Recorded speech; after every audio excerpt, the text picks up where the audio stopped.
Welcome everyone to yet another informative conversation on Academia Talks, where today we have invited someone very distinguished from the Glauser School of Music at Kent State University, Dr. Andrew Shahriari. Dr. Shahriari is a professor of ethnomusicology at Kent State University. He has published three books. First, Khon Muang Music and the Dance Traditions of North Thailand. Second, Popular World Music. And third, World Music, a Global Journey. His fieldwork experiences have taken him far indeed, from many regions of the United States all the way to Thailand, China, Mexico, Brazil, and several countries in Europe. Dr. Shahriari is also the coordinator of graduate studies in the Glauser School of Music and the coordinator of online programs for music at Kent State University. And over here, he oversees the development and instruction of courses on world music, rock, popular music, jazz, and Western art music. His other areas of interest include East Asian music, culture, and spirituality, as well as music therapy and autism. So I extend a very warm welcome to you, Doctor, on our show. And we hope that by listening to you today, our young, eager minds get to learn all about that is offered by the Glauser School of Music at Kent State University. So I'd like to start with my first question to you. Can you name some of the different programs that are offered by Kent State University that can be considered by an interested student at undergraduate, master's, and PhD levels? Sure. Well, first, I'll just say thank you for inviting me for the talk. It's a pleasure to get a chance to virtually visit India. I have been there before, and it's a wonderful country, wonderful people, and wonderful food. I really love it. So, very excited about this opportunity and Kent State's connection with India, and to hopefully attract some of the students there to come to Ohio and enjoy our the activities that we have in the Northeast Ohio. We actually have a very large Indian community, especially in the Cleveland area. And so there are a lot of activities that revolve around the Indian community. So any students that might come here, if they get a little homesick, there are people around that can help them out. And actually Kent State University itself has a very large Indian population, student population. And so we have an Indian music circle, for example. The Festival of Lights is a big celebration every year. And so again, I know it's a long way away from home and mom and dad might be worried, but you should feel very comfortable and very safe should you come here. So to address your question, I'm specifically in music, and one of the big things about, any state university throughout the country is that universities offer a huge array of opportunities in whatever your interests might be. So, it's one thing if you want to be a music major, but the thing is about a university, if you were a biology major or you're in engineering or you're in physical therapy or whatever your specific interests might be, there are, with regards to the arts, there are tons of opportunities for you to explore those and be involved in those as well. So, I know that my specialty is obviously in music and specifically focusing on graduate students, and my background is in ethnomusicology. But just want to say for anybody, any of your prospective students who might be interested in looking at Kent State University, it doesn't matter what your major is, you can get involved in the arts and certainly can get involved in music. So as far as the degree programs go, the emphasis that we have, Kent State, if you look up a little bit of the history of the university, it started out for education for teachers. And that has kind of carried through in music specifically, in that our biggest draw is for music education. So it's students who want to teach music. We certainly have a broad array of performance majors as well, other areas also, but by and large, the main student population is attracted to Kent State because of music education. That's at the undergraduate level. That's at the graduate level, both master's and PhD. We have one of the first and it is the largest online master's in music education programs in the United States, presumably in the world, I don't know, but it draws a lot of students at the master's level. So So as far as I can focus specifically on the graduate programs that we have, being that I am the coordinator of graduate studies, I'm supposed to know all this stuff, right? So as far as the master's program goes, like I say, the music education is the biggest draw, but that's entirely online. My area is ethnomusicology, so we have a master's in ethnomusicology. And before the interview started, we were talking about one of our incoming students who is from India, and she's going to be studying ethnomusicology, and she performs on the sitar, and we're very excited to have her come and teach us, to some extent, but give her a good foundation and background in what ethnomusicology is, so she can go forward in her career. Then we have so we have the ethnomusicology. We also have a pretty substantial department in music theory and composition. So we have both a master's degree in music theory, which is kind of focused on analyzing stuff that's already been written. And then you've got music composition, which is focusing on things that you're going to write, right? Or that have yet to be written. But the two complement each other very well. The faculty are housed in the same area, and so those are two of our strong master's degrees as well. And then we also have music performance, masters in music performance. We have a full orchestra, we have marching band, we have a wind ensemble. These are pretty big ensembles. Again, it's a university, so you expect a large size and a full sort of capacity of performance ensembles. As far as world music ensembles, we have choirs, university choirs. Again, the idea that if you're not a music major, you can still participate in the musical activities, get up on the stage, be singing, audition to play your instruments. You might be performing in the orchestra, and then if you want the U.S. marching band experience, if you play brass instrument or something like that, then you can join the marching band and be out there on the football field and wear your uniform and, cheer Kent State on in that way. And then we also have, in my area, world music ensembles. The three main ensembles that we have are music from Africa, the steel drum ensemble, and music from Thailand, which is kind of the focus of our ethnomusicology program. We also typically have music performance from China. And then we also, at the graduate level, it's whatever background the students have that they bring. So for example, the one student from India, she's a specialist on the sitar. So we'll get her up on the stage, hopefully here this fall, and get her performing. And it's a way not only to sort of highlight our programs, but also to give the students an opportunity to demonstrate their expertise and their skills. So that's kind of an overview of the master's programs. And then as far as the PhD programs go, we have a doctoral program in music education, which again is fast growing, one of the best in the country, I would say. I'm biased, it is the best, but and then we also have, like I said, the PhD in music theory composition, and that degree is actually combined. So if you do the master's, it's kind of separate focus, and then a lot of those students will matriculate into the PhD program and study both much more in depth. So that's a long-winded overview of primarily the graduate programs, but gives you kind of a background of what our School of Music at Kent State has to offer.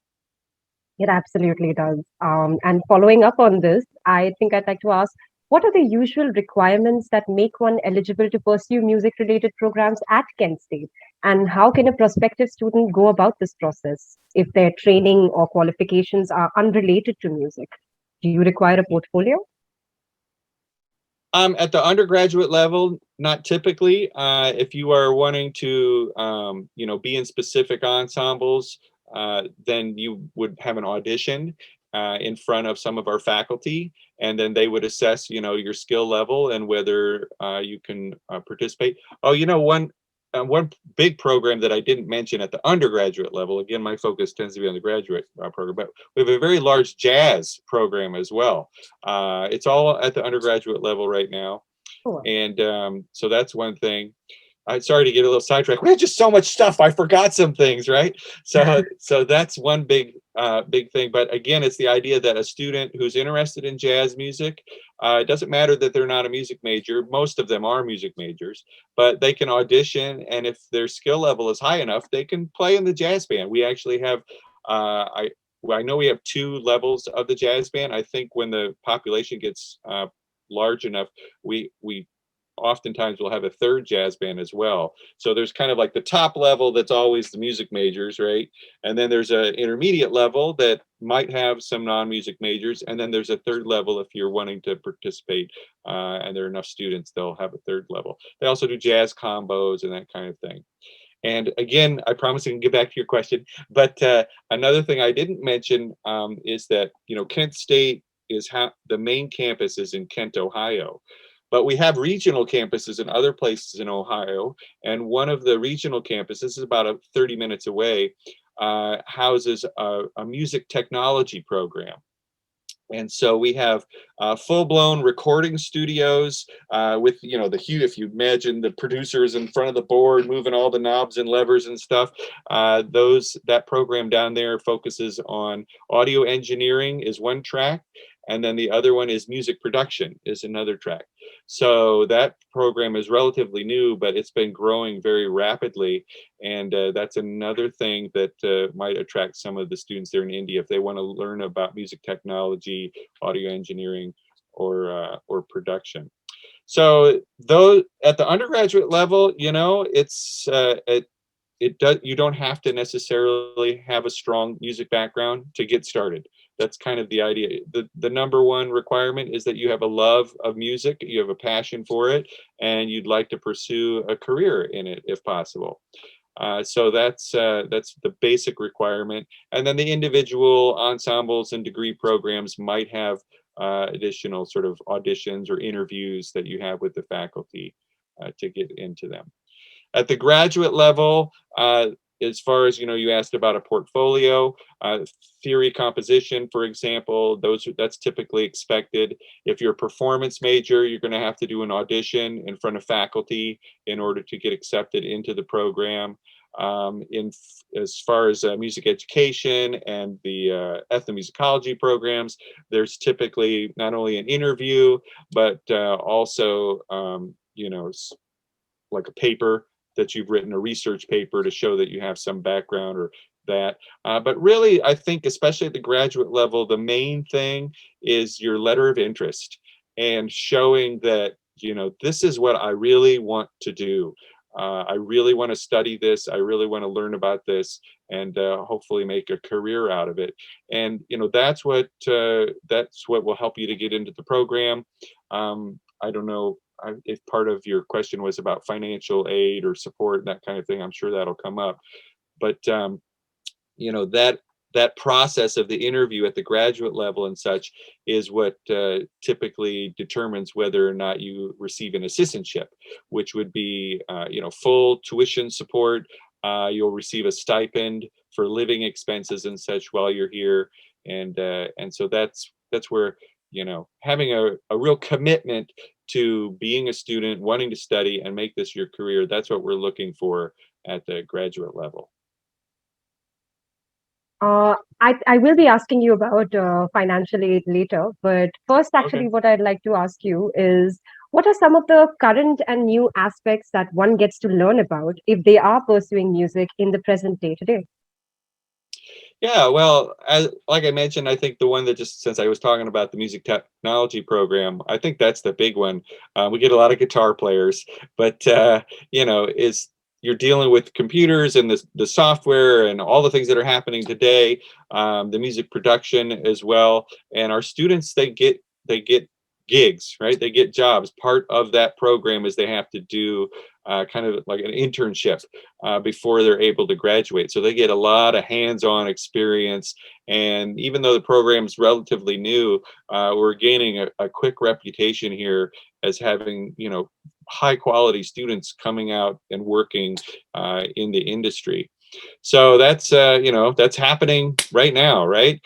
We just got a new dean of the College of the Arts, and her spouse is actually a specialist in arts entrepreneurship, and so we're going to be developing our arts entrepreneurship program with his help.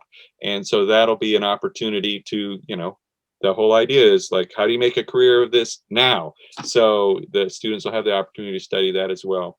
And then, it's music education and what have you, what's going on in the classroom now, and the students have to do student teaching, and they're in there, uh, you know, towards the end of their studies at an undergraduate level, actually teaching and assisting teachers. So it's very much about hands-on and getting involved. And one of the nice things about Kent State is that we're in a relatively small town that's near a big city. We're not in the big city. So we have a very community focused sort of mindset. And so there's a lot of activities not only at the university, but activities that go on in the downtown area, local festivals, arts programs. There's a world music series, for example, that one of our former students runs.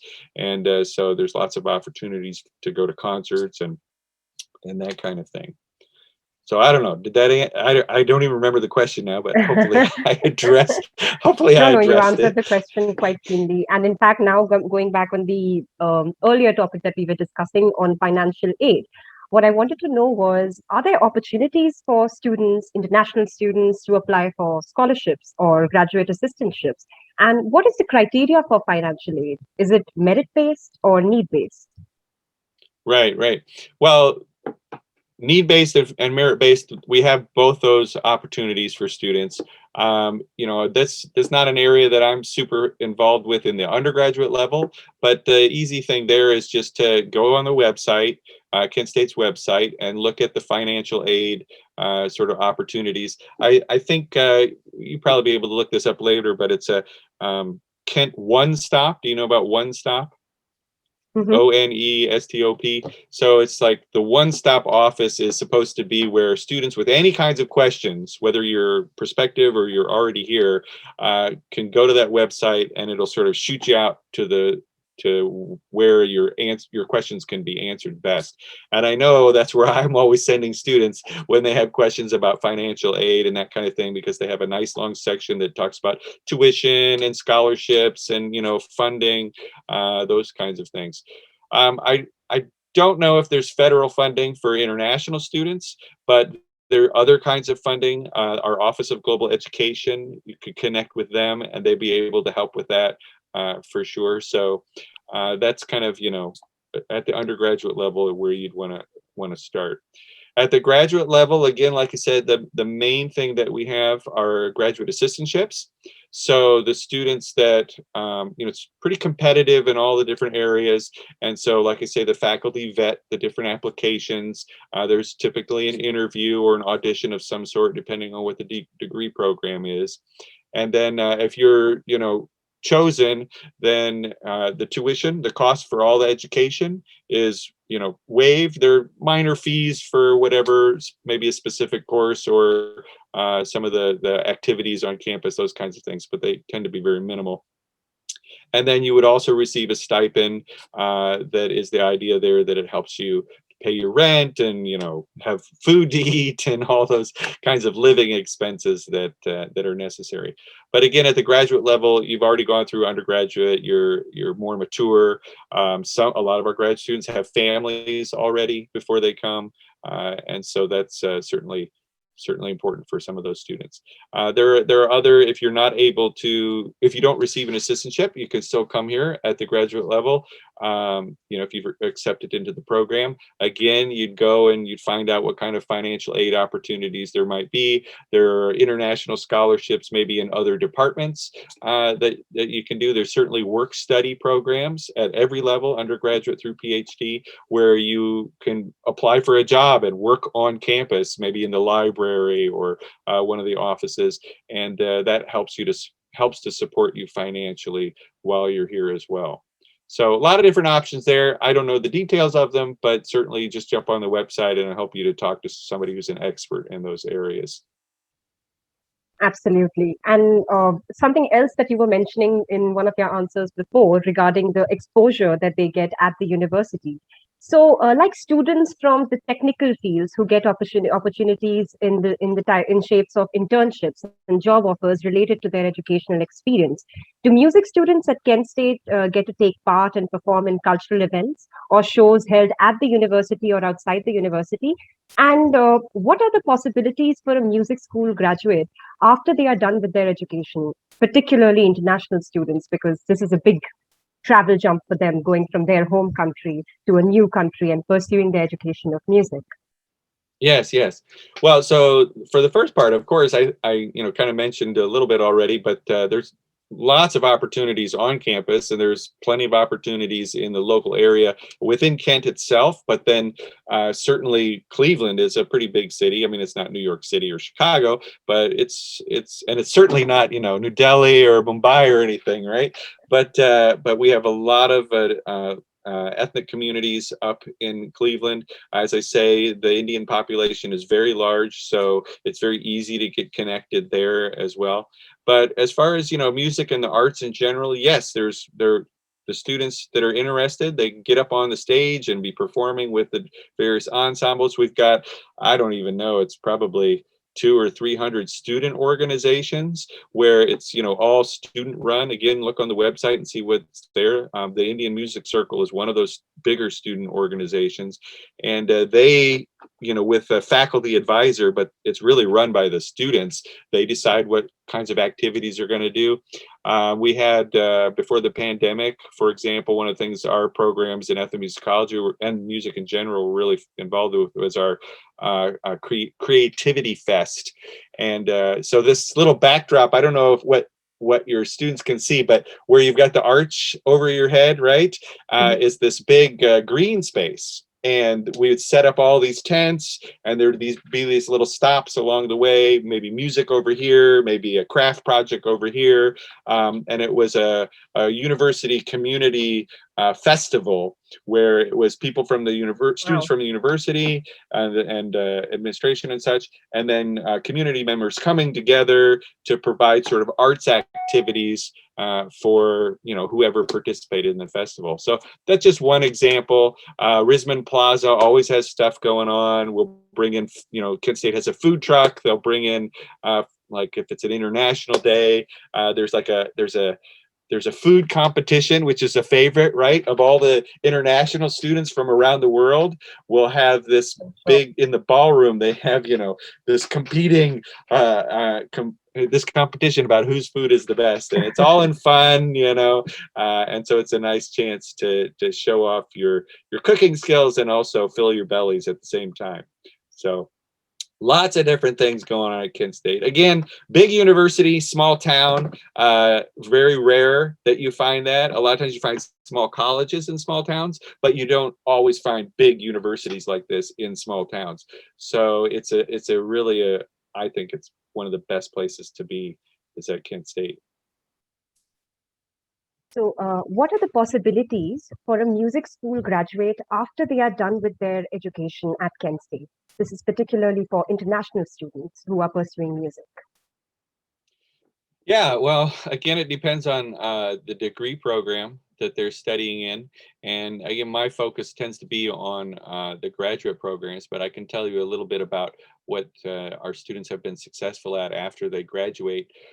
In my area, just to start with that, for example, I've had students who work at some of the museums and arts programs around the country. For example, one of our students is now in music. Well, the whole thing is music, right? It's the Rock and Roll Hall of Fame music and museum up in Cleveland. She started out as an intern, and now she works in their music education wing of their program. We have community colleges and stuff that they're able to get find work in as well. A lot of our performance majors, one of the big things that people don't necessarily know is Northeast Ohio has the largest sort of arts opportunities in the country outside of New York City, Chicago, and I think even Los Angeles. Um, Minnesota is a big arts area as well, which is kind of surprising. And then Northeast Ohio, we've got the Cleveland Orchestra, we've got Akron Orchestra, we've got Canton Orchestra. There's lots of community orchestras as well, but those three big orchestras employ a lot of our students, some while they are still students, and others after they graduate are able to find jobs there as well. And then, in music education, as I say, which is the big emphasis in Kent State, we have students getting jobs all over the country.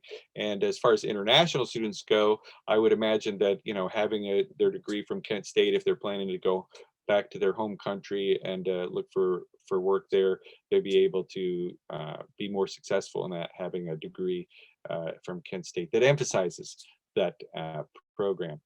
So I had students, a lot of the students at the graduate level, master's level, will go on to PhD programs in other areas as well. So, and then as I mentioned earlier, as far as the music technology program, there's internship that is built into that program. So the best students there, when they graduate, they've already done some work, and a lot of times those employers will say, yeah, you were fantastic. Boom, let's hire you right away. And so they will get jobs straight out of college. So it's pretty, it's broad. Again, it depends on the student and how motivated they are. But I'd say the vast majority of our students are finding jobs in their fields right after they graduate. So really proud of that. And I'm especially proud of the students that I know in our graduate programs being successful. Absolutely, I agree with you. And in fact, with all the information that you have provided to us today, I would really encourage international students to look into Glauser School of Music if they are interested. And I think that they can really open up a lot of horizons for themselves through this. Thank you so much, Doctor, for your time today. I mean, this has been so informative and fun and interactive. This provides so much information to our students that is really going to help them in the future. So thank you so much for your time today. I really appreciate that. And for all you viewers out there, if any of you viewers have any questions about the different music programs offered at Kent, then I welcome you to send in your query to us at india@kent.edu. We will also be providing Dr. Shahriari's email ID below. You can just check down below. And you can follow us on our Facebook and Instagram pages, the link for which should be showing on your screens right now. Here, you can always be updated about all the different types of information regarding Kent State University and sometimes even the state of Ohio. We also host live sessions to answer all your doubts and questions, so subscribe to us today.